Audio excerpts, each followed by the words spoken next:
Welcome to the Cinema Gold Show. I'm your host, Larry Elise, and on today's episode, we're going to dive into the latest box office numbers and headlines from around the industry. But first, I'd like to thank our sponsor, Audible, for sponsoring this episode. If you're a fan of audiobooks of any kind of genre, head on over to audibletrial.com/Larry21 and get yourself a free audiobook and free 30-day trial. Without further ado, our first topic. The animated Spider-Man Into the Spiderverse may be the lowest grossing Spider-Man film since 2002, but it's also the one holding the Oscar. Not only that, but it holds the highest rating with critics on the tomato meter, certified fresh and 97%. And its reputation has certainly been elevated in the years since its release in 2018. This weekend, its sequel $48.1 million. Spider-Man's Thursday and Friday led to an opening weekend of $120.5 million for the Spider-Verse, putting it in league with some of the most boosted sequel events we have seen in the past 40 years. The 2018 film opened in December to just $35.3 million and went on to gross $190.2 million. That is a 341% increase from the first film, taking out of the equation follow-ups that built anticipation over a decade or more, like Top Gun Maverick and Hannibal. Here are some of the highest increases we've ever seen after word of mouth and Discovery took over.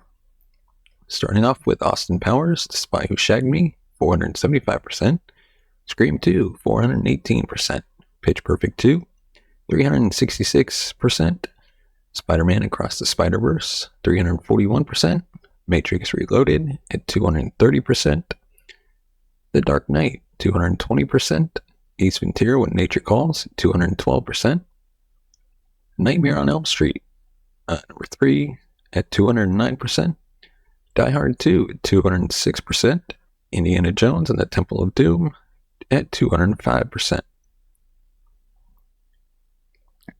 Last week's number 1, The Little Mermaid, has been having a positive week after some cautious signs in its estimated decline its first few days. With $40.6 million this weekend, the live-action remake is over $186 million and continues to pace closely for the time being with 2019's Aladdin, which had a $42.8 million second weekend and $185.5 million 10-day haul. Anything above $20 million next week will keep it on a $300 million pace. Anything below, and it may find itself closer to The Matrix Reloaded's pace, which saw the film end up just over $280 million domestic. It is Mermaid's international total that has to be more concerning to Disney. At just $78.9 million entering the weekend, it's nowhere near the $698 plus that Aladdin, Beauty and the Beast, and The Lion King made internationally. The good news is that with the domestic side flowing well, it may only need around $450 million to pull off a profit, but it may turn out to be a very small profit, if at all. Given the recent success of the horror genre, Fox's $12.3 million opening for Rob Savage's The Boogeyman has to feel like a bit of a disappointment. They clearly saw the success of The Black Phone at the end of June last year and tried to grab the same crowd, but this is not much higher than Entertainment Studios' release of 47 Meters Down back in 2017. That shark movie made $11.2 million, while The Shallows opened to $16.8 million the previous year. The Black Phone, based on the short story by Joe Hill, who is the son of the writer of the short story that inspired The Boogeyman, Stephen King, opened at $23.6 million. Sony's purely anonymous Boogeyman opened at $19 million back in February 2005. Originally slated to go directly to Hulu, Savage's film is already $12 million ahead of that decision. But given its $35 million budget, the numbers are a bit tight. Universal, the studio that had Black Phone success last summer, has to be of two minds of their films in the top 10. The Super Mario Bros. Movie is unlikely to be caught as the highest grossing movie of 2023, earning another $3.3 million and bringing its total to $566 million domestic and $1.3 billion worldwide. That's the 19th biggest total ever, passing Frozen this weekend and just $10 million away from overtaking Jurassic World Fallen Kingdom to become Universal's third highest grossing film ever. The only question there is when the sequel will arrive. On the other hand, The same studio's Fast X fell another 60% to just $9.2 million in its third weekend. Tokyo Drift is the only film in the franchise that fell below $11 million in weekend 3. The domestic gross below $150 now appears possible, which is not even half of its reported $340 million budget. Internationally, it has added over $474 million and is over $600 million total, but reports may be written soon about how the studio could be writing off possibly more than $150 million to cover the losses on this one. Remember that the next time you think about bringing up Waterworld as a box office punchline. Last week's trio of underperformers stayed afloat in the top 10 this week. Lionsgate About My Father fell to $2.1 million. Sony's The Machine fell even further to $1.7 million. The Open Road's Kandahar dropped under $1 million with a total now of just $4 million. A24 also remained in the top 10 as last week's release of Nicole Holofcener's You Hurt My Feelings. Transformer Rise of the Beast is the only wide release hitting theaters next week and may struggle to pull off a first place victory. The last Transformers film, Bumblebee, opened to just $21.6 million just before Christmas in 2018 and finished with $127 million.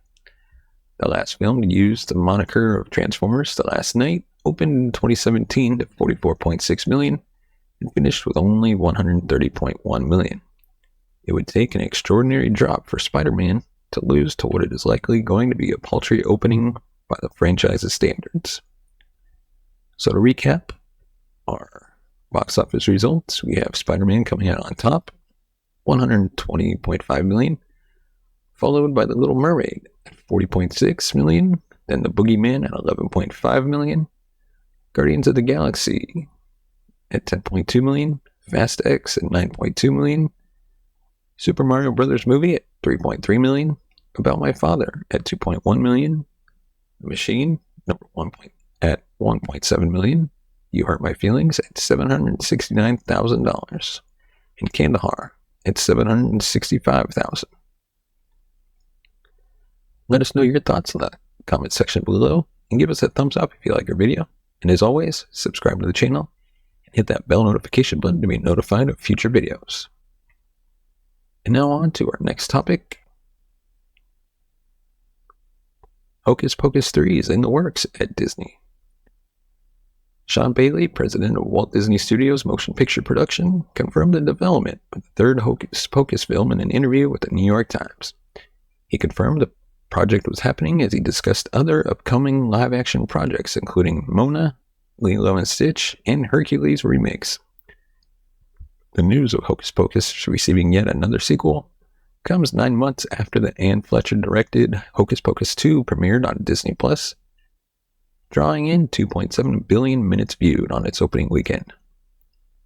The film is set nearly 30 years after the original Kenny Ortega-helmed affair, where Winifred, Sarah, and Mary are once again resurrected by the black flame candle lit by two virgin high school girls, one of whom has developed witch powers on her 16th birthday and wreak havoc on modern-day Salem with hell to pay on Halloween night.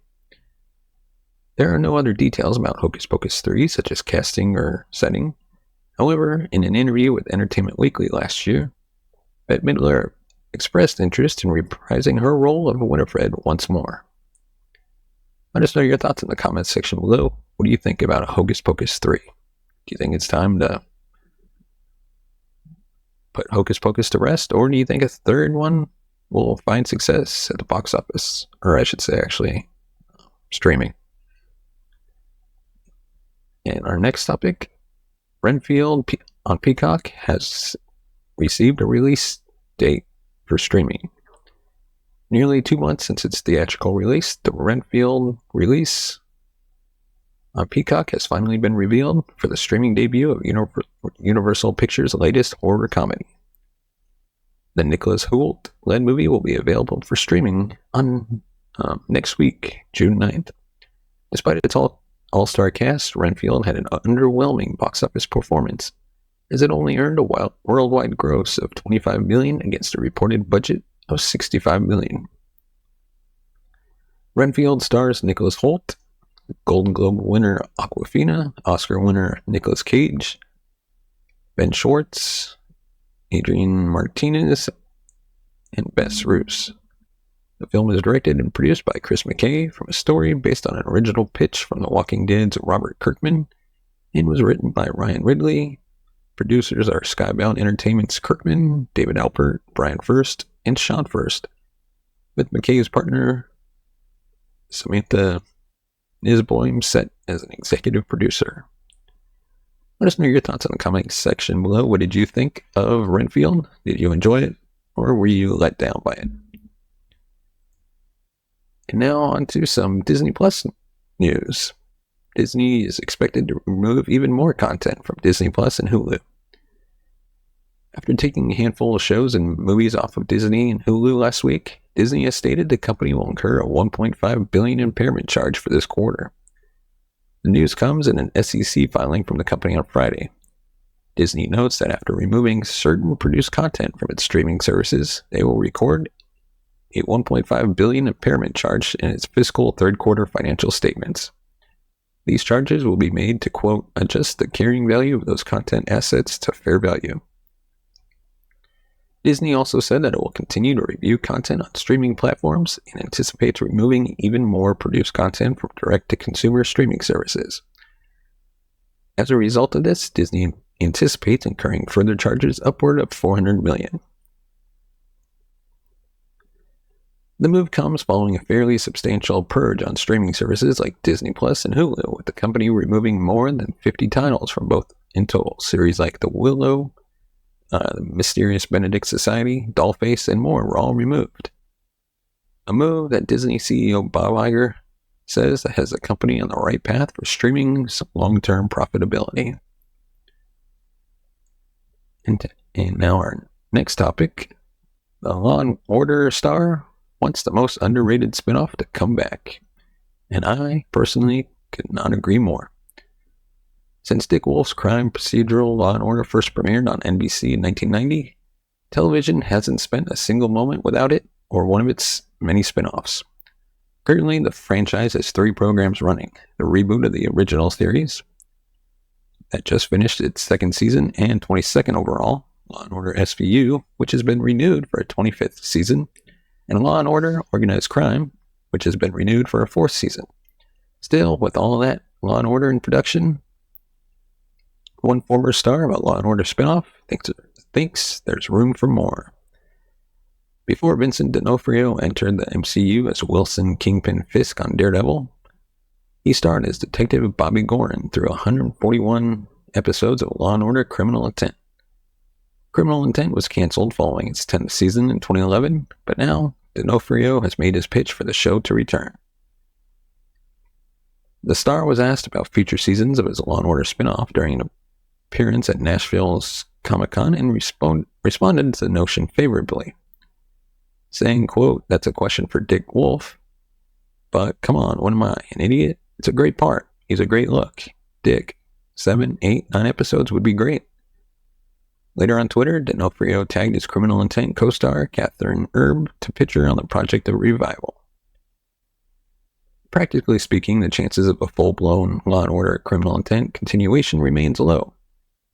There's a reason it was canceled in the first place. While TV viewers' appetite for Law & Order is prolific, it isn't infinite.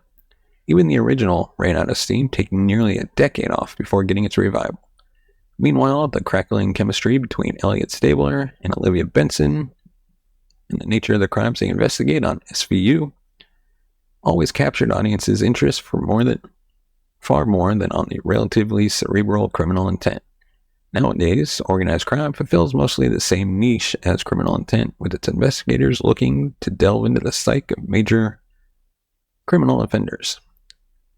Still, if a proper Criminal Intent reboot isn't in the cards, might we make the case for at least the return of D'Onofrio's Detective Gorin on one of the 3 other shows?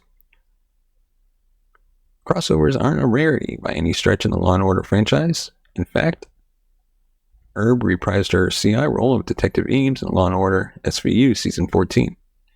With that precedent set, there's no reason why Detective Gorin shouldn't pop up for an extended arc somewhere. And honestly, he really should. D'Onofrio's character was one of the strangest and most interesting creations in all the Law & Order canon. As Marvel fans would eventually discover with his portrayal of Kingpin, D'Onofrio only has one setting when it comes to acting, and it's 11 out of 10. His Goran was soft-spoken, thoughtful, until suddenly he was very loud. The performance is worth seeing on television again, even if only for Goran's exaggerated leans alone. Let us know your thoughts in the comment section below. Would you watch another revival of Law & Order Criminal Intent? And would you want a full season or possibly just a 8 or 9 episode season?